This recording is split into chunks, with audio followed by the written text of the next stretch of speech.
Deuxième sujet, il est question là de l'adoption du nouveau Code des personnes et de la famille. L'Assemblée législative de transition a adopté le lundi 1er septembre 2025 à l'unanimité des 71 députés présents le projet de loi portant donc Code des personnes et de la famille. Ce nouveau code vient remplacer l'ancien en place depuis plus de 30 ans. Alors, docteur, que pensez-vous donc des innovations comme la pénalisation de l'homosexualité et la reconnaissance donc du mariage coutumier et religieux qui semble répondre donc aux aspirations profondes de notre société? Oui, vous l'avez dit tout à l'heure, le CPF, dans le Code des personnes de la famille, qui vient d'être adopté à l'unanimité par les 71 votants présents, date déjà, l'ancienne date de 30 ans. 30 ans dans la vie d'une nation, peut-être que ce n'est pas assez, mais ce n'est pas rien. Deuxième aspect, il faut que les gens comprennent qu'il y a au moins 10 ans, ça c'est le minimum, que l'on cherche à relire le code des personnes et de la famille et qu'on n'arrive pas. Pas parce qu'il n'y a pas la volonté politique, non. Même les régimes qui sont succédés, qui ont tenté là, ils ont eu la volonté politique. Mais il y a tellement de pression, madame. Prenons les deux aspects que vous venez de soulever. La pénalisation de l'homosexualité. Notre société là, en quoi est-ce que l'homosexualité peut être une plus-value dans notre société? Aucunement. Quand vous prenez l'ensemble des Burkinabés, lequel des Burkinabés vous dira qu'il est pour l'homosexualité? Il n'y en a pas. Pourquoi on n'a pas ce courage d'adopter un code des personnes et de la famille où l'homosexualité sera effectivement non pas un délit, mais un crime? Un crime. Parce que c'est contre les valeurs de notre société.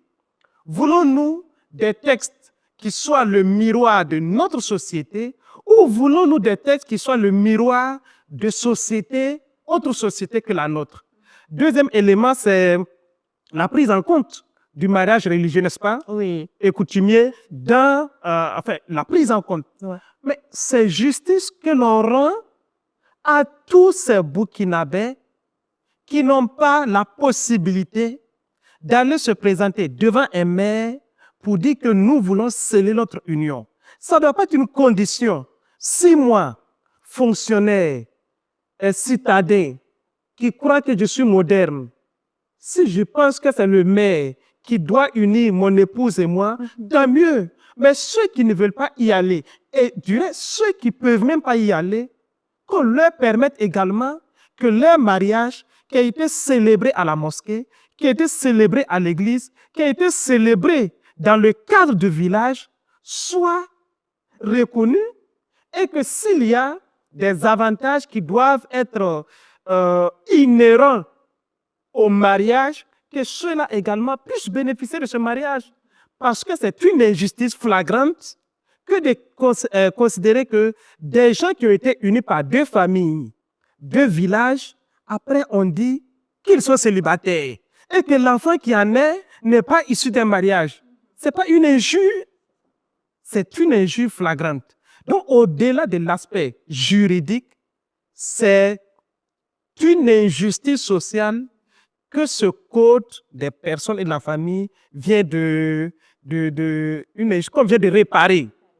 Prenons un autre aspect, la possibilité pour les parents d'être héritiers, n'est-ce pas, lorsque l'enfant n'est plus.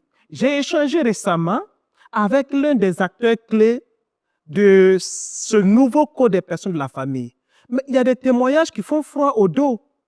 Imaginez, madame, vous mettez votre enfant au monde. Vous faites tout pour que l'enfant réussisse. Demain, l'enfant, que ce soit un homme ou une femme, se marie.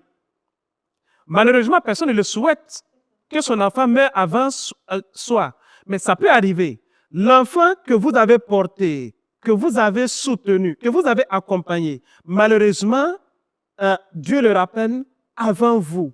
Et vous qui avez tout fait, vous n'avez pas la possibilité d'hériter de quelque partie de ce que votre fils aura laissé comme bien, comme héritage.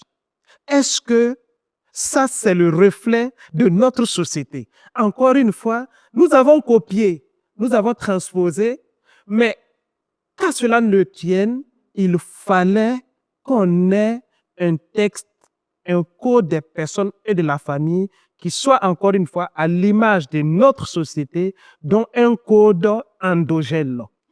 Voilà, donc, il est bien dit. À guise donc de dernière question, docteur, quel impact ce nouveau code pourrait-il avoir sur la structuration et la cohésion sociale des familles au Burkina Faso? La famille, c'est la cellule de base de la société. Quand vous prenez la société, il y a plusieurs stratifications. La famille, c'est la cellule de base. Si la cellule, cette cellule de base-là se porte bien, le reste de la population, la société, va mieux se porter. Donc, ce code-là, évidemment, qui va permettre à la famille burkinabé d'être véritablement une famille qui soit en phase avec les réalités, certainement, va permettre au Burkina Faso également d'être une nation où il fait bon vivre. Parce que si la famille ne se porte pas bien, la société ne peut jamais bien se porter. Merci beaucoup, Dr Nibié. Merci de l'invitation, madame.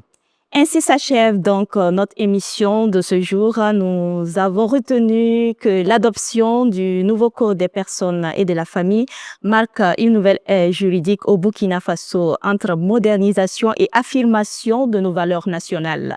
Nous avons également compris que la révolution progressiste populaire reste ce souffle puissant qui anime notre pays, porté par le président du Faso, le capitaine Ibrahim Traoré, comme l'a souligné le premier ministre Rim Talba, Jean-Emmanuel Ouedraogo. Merci donc à notre invité pour ses analyses éclairantes. Était avec moi sur ce plateau, Dr Boukari Nebié, secrétaire général du Rassemblement des intelligences pour la souveraineté de l'Afrique RISA. Merci également à vous pour votre fidélité. Restons vigilants, attentifs, car l'actualité politique continue de façonner notre avenir commun. Très bonne soirée à toutes et à tous. Bonsoir chez vous.